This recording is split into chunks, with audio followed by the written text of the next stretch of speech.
Israel. Esta é uma nação cuja história foi prevista pelos profetas de Deus. Se quiserem saber qual é o tempo pelo relógio de Deus, olhem para a nação de Israel.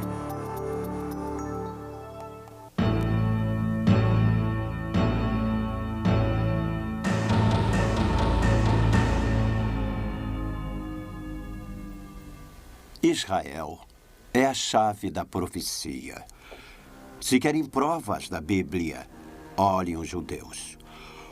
O Senhor prometeu aos judeus que se afastassem dele, e ele se afastaria deles, e eles seriam dispersados por todo o mundo.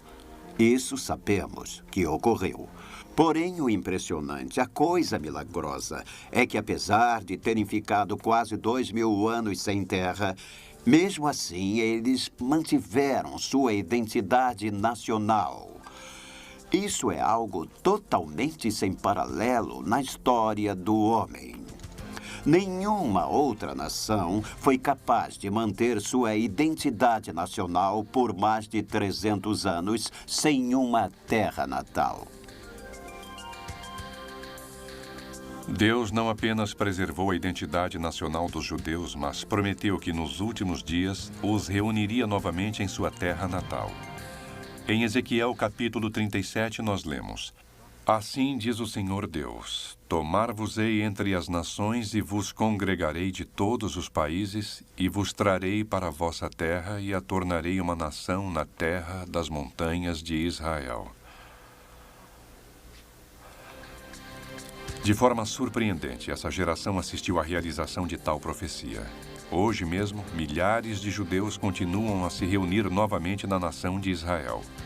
Uma nação que permaneceu em ruínas por quase 2000 anos.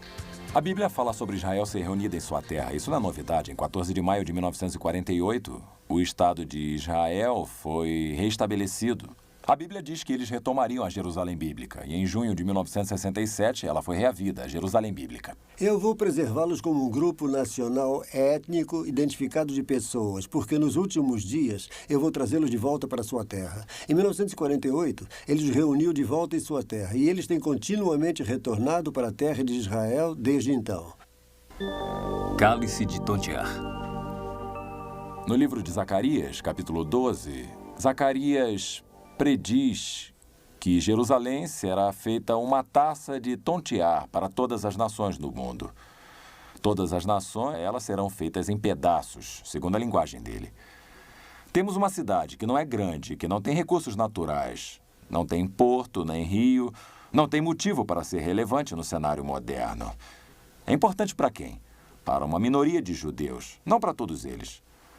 Para o Islão a teve durante 1000 anos e deixou que virasse cascalho, até que descobriram que era importante para os judeus. Então, é claro, se tornou muito importante para o Islão.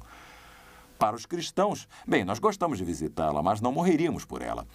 Então, a ideia de que Jerusalém será uma pedra pesada para todo o mundo, à sua luz, parece absurda.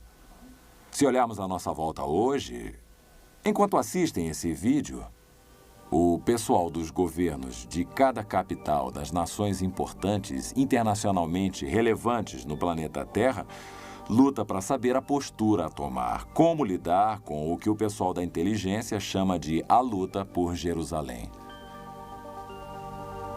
Zacarias capítulo 12, Deus disse: Eu farei de Jerusalém um cálice de tontear. É difícil acreditar. Há 2500 anos, Jerusalém jazia em ruínas, cercada por desertos. E Deus disse: Deixe-me dizer uma coisa. O dia virá quando quase 6 bilhões de pessoas estarão com seu olhar em Jerusalém, com medo e tremendo, sabendo que a próxima guerra mundial, quando começar, vai ser por causa daquela cidade que é um lugarzinho de nada. Não dá para explicar isso de forma lógica. Até a importância de Israel como local religioso não explica o interesse do mundo sobre essa pequena nação. Porque se compararmos o número anual de turistas que visita Israel com o número que visita o relicário de Lourdes na França, notamos que os turistas visitam um único relicário mais vezes do que visitam Israel.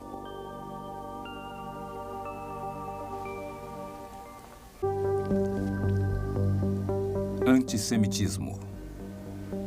Há 2000 anos passados, o profeta Jeremias disse: falosei um espetáculo horrendo para todos os reinos da terra, e os porei por objeto de espanto e de assovio e opróbrio entre todas as nações. Vejam como Israel está só.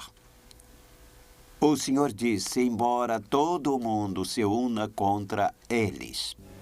No versículo 37 de Deuteronômio 28, temos o antissemitismo. Muitos outros versículos. Israel será odiado, perseguido, e eles serão mortos como nenhum outro povo. Há muitos grupos minoritários que acham que foram oprimidos e maltratados, mas nenhum como Israel. E não temos tempo para lhes dar exemplos, mas o antissemitismo é horrível. Visitem Auschwitz. Sabiam que foram oprimidos e maltratados, mas nenhum como Israel. E não temos tempo para lhes dar exemplos, mas o antissemitismo é horrível. Visitem Auschwitz. Sabiam que depois de Auschwitz, depois que aqueles sobreviventes esqueléticos foram soltos, 1.500 deles foram mortos pelos poloneses quando voltaram tentando reaver as casas das quais a Gestapo os tinha tirado para exterminá-los? Isso foi depois do Holocausto. 6 milhões morreram nas mãos dos nazistas.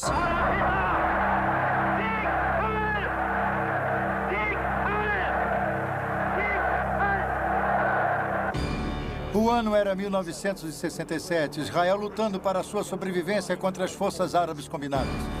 A tropa não conseguiu impedir que radicais palestinos atacassem e matassem israelenses. O antissemitismo continua até hoje. Deus o previu, mas ele disse: 1000 Hitlers não poderão varrê-los. Eu vou preservá-los como um grupo nacional de pessoas com identidade étnico, porque nos últimos dias eu vou levá-los de volta para sua terra. Israel floresce. O profeta Isaías disse isso. Dias virão em que Jacó lançará raízes, Israel florescerá e brotará e encherá de frutos o mundo. A nação de Israel se tornou o terceiro maior exportador de frutas no mundo. Deus falou sobre as montanhas de Israel e que elas seriam plantadas novamente. Seriam reflorestadas, a terra seria arada e essa terra se tornaria tão árida, frutificaria como o jardim do Éden. Deus disse: eu farei, e ele fez. Se forem até Israel, verão os campos cobertos de verde, cobertos com árvores, e poderão ver o que Deus fez. Olhamos outro versículo interessante. No Velho Testamento, Isaías 27, versículo 6. Aspas. Israel florescerá e brotará, e encherá de frutos o mundo. Fecha aspas. É isso mesmo. Era um deserto até há poucos anos atrás. Não era habitado e parecia ser inabitável. Se forem a Israel hoje, as florestas que plantaram trouxeram um aumento nas chuvas. E em Joel 2, versículo 23, isso foi previsto. Israel vende flores para a Holanda. Isso é surpreendente que exatamente o que foi previsto nas Escrituras esteja acontecendo em nossos dias. Se forem lá, Israel está florescendo como um botão. Era um deserto até há poucos anos atrás. Não era habitado e parecia ser inabitável. Se forem a Israel hoje, as florestas que plantaram trouxeram um aumento nas chuvas. E em Joel 2, versículo 23, isso foi previsto. Israel vende flores para a Holanda. Isso é surpreendente que exatamente o que foi previsto nas Escrituras esteja acontecendo em nossos dias. Se forem lá, Israel está florescendo como um botão. De acordo com o Bureau Central de Estatísticas de Israel, o país aumentou significativamente a irrigação na terra durante nossa atual geração. Vista do espaço, aquela terra que sempre fora árida, hoje está repleta de vegetação, em total contraste com as nações vizinhas, que são praticamente áridas.